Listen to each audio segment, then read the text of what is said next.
আজ আরও একটা নতুন পর্বে আপনাদের সবাইকে জানাচ্ছি স্বাগত। Good evening guys. আমরা এখন চলে এসেছি ভেলোর থেকে কিছুটা দূরে রত্নগিরি পাহাড়ে। আপনার ভেলোর সিএমসি হসপিটাল থেকে দূরত্ব 15 কিলোমিটার। আমাদের অটোতে আসতে সময় লাগলো ওই মোটামুটি 20 মিনিটের মতো। আর এই হচ্ছে আমাদের অটো। আমরা টোটাল 7 জন এসেছি এখানে। আর তাহলে এবার দর্শন করবো, তাহলে চলুন পুরো ভিডিওটা দেখতে থাকুন। এটা হচ্ছে রত্নাগিরি মন্দিরের মেইন সদর দরজা। এটা দিয়ে আপনাদের ভেতর দিয়ে যেতে হবে। আর এখানের মন্দিরের গেটটা দেখুন, খুব সুন্দর কারুকার্য করা। আর এখানে দেখতে পাচ্ছি বাইক এবং কারগুলো পার্কিং করা হয়েছে দুই দিকে, এই যে দেখুন এদিকে। আর এখানে কিন্তু ভেতরে অটো ঢুকে যাচ্ছে। আমরা নিচের থেকে উপরে চড়াই করতে শুরু করলাম। সত্যি ভাই আলাদাই এক্সপিরিয়েন্স হচ্ছে এখানে এসে পরে।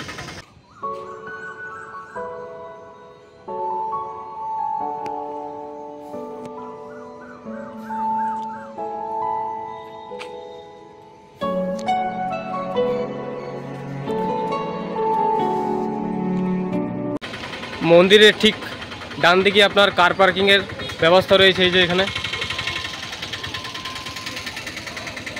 আর এখানেও কিন্তু আপনার অটো উপরে উঠে যাচ্ছে, অসুবিধা কিছু হবে না। আপনারা যদি অটোকে ভালোভাবে বোঝাতে পারেন তাহলে কিন্তু অটোওয়ালা কিন্তু আপনাদের ঠিক মন্দিরের সামনেই পৌঁছে দেয়। আর এটা হচ্ছে মন্দিরের গেট। এখন আমরা মন্দিরের ভেতরে প্রবেশ করলাম। সিঁড়ি বেয়ে উপরের দিকে যেতে হচ্ছে।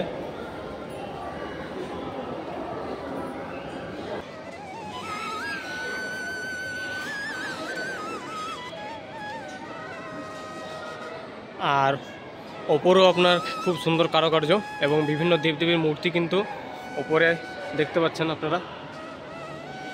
দেখুন প্রত্যেকটা পিলারের মধ্যে কিন্তু বিভিন্ন ঠাকুরের চিত্র অঙ্কন করা আছে।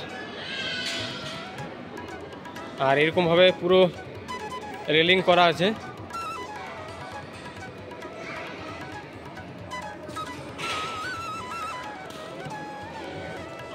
আর মন্দিরের থেকে নিচের ভিউটা জাস্ট সেরা লাগছে।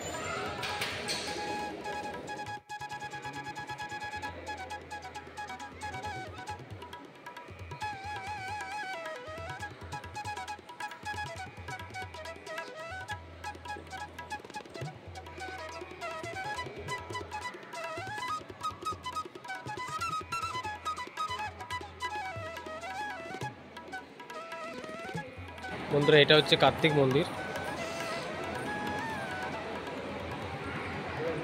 খুব সুন্দরভাবে দর্শন করতে পারছি আমরা, কোনো কিছু অসুবিধে নেই। প্রথমে দর্শন করলাম গণেশ বাবার, এরপর দর্শন করলাম আপনার কার্তিক মন্দিরে।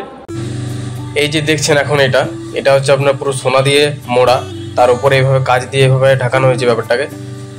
আর এখানে মন্দিরের ভেতরের কারুকার্য সত্যি কথা বলতে গেলে অবাক করার মতো। আর মেঘের রং এখন নীল বর্ণ ধারণ করেছে। আর ওই যে দূরে দেখছেন ওটা হচ্ছে পার্ক।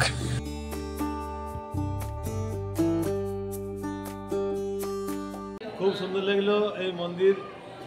কার্তিক ও গণেশ দেবতার মন্দির আমাদের খুব ভালো লেগেছে। অনেক উপরে, এটা একটু কষ্ট, কিন্তু কোনো একটা মন্দিরে এলে সে কষ্ট অনুভব হয় না। মনে হয় যে আশাটাই খুব এটা পুণ্যের কাজ। একদম জীবনে এটা সার্থক হলো এখানে এসে। আর অসুবিধা কিছু হয়নি, কোনো কিছু অসুবিধা হয়নি একদম। দেখুন কষ্ট তো করতে হবে না, একদম একদম। দেখুন ভগবানের দর্শন পেতে গেলে কিন্তু একটা কষ্ট করতে হয়। তো এটা আমাদের মনে হয় না বিশাল কিছু কষ্ট। গণপতি বাপ্পা মোরিয়া। ঠিক আছে, এখন মন্দির দর্শন করে বাইরে বেরিয়ে গেলাম। তো আমাদের সবাই সহযাত্রী কেমন কি এক্সপিরিয়েন্স হলো সেটা জেনে নেবো। কেমন লাগলো, কেমন লাগলো বলো রবীন্দ্র, এটা চাকরি বলো কেমন লাগলো বলো। দারুণ দারুণ, সত্যি আমারও প্রথমবার দারুণ এক্সপিরিয়েন্স হলো। আপনারাও আসবেন এই মন্দির দর্শন করতে। সত্যি ভিতরে কারুকার্য অপূর্ব, এক কথায় বলা চলে অসাধারণ।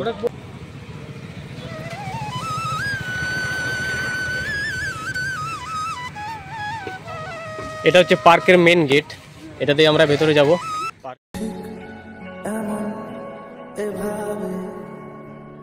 তুই থেকে যা স্বভাবে, আমি বুঝেছি ক্ষতি নেই, আর তুই ছাড়া গতি নেই।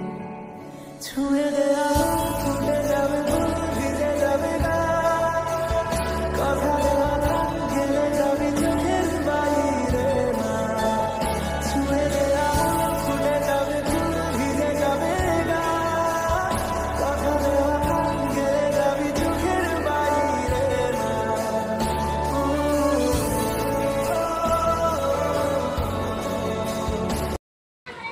এখানে দেখুন দুটো হাতি রয়েছে, এই যে এখানে একটা আপনার, এখানে একটা, বাচ্চারা চেপে রয়েছে দেখুন এই যে।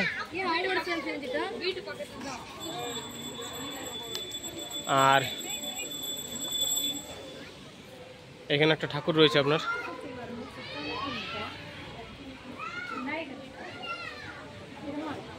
এটা হচ্ছে আপনার গণেশের মূর্তি।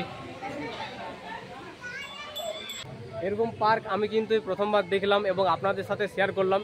তো কেমন লাগছে এখানকার পরিবেশ এবং এখানকার মন্দিরের কারুকার্য, সেটা কিন্তু অবশ্যই কমেন্টস করে জানাবেন।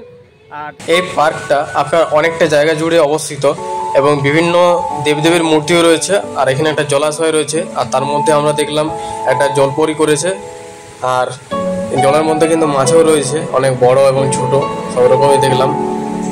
সত্যি কথা বলতে এত বড় পার্ক আমার দেখাই প্রথম, সত্যি সেরা লাগছিল।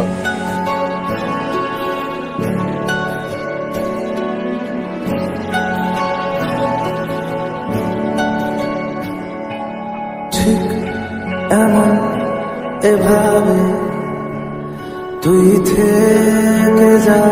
আমরা কার্তিক মন্দির এবং গণেশ মন্দির দর্শন করার পর প্রবেশ করেছিলাম আপনার পার্কে। তো পার্কটাও বেশ সুন্দর এখানে দেখলাম।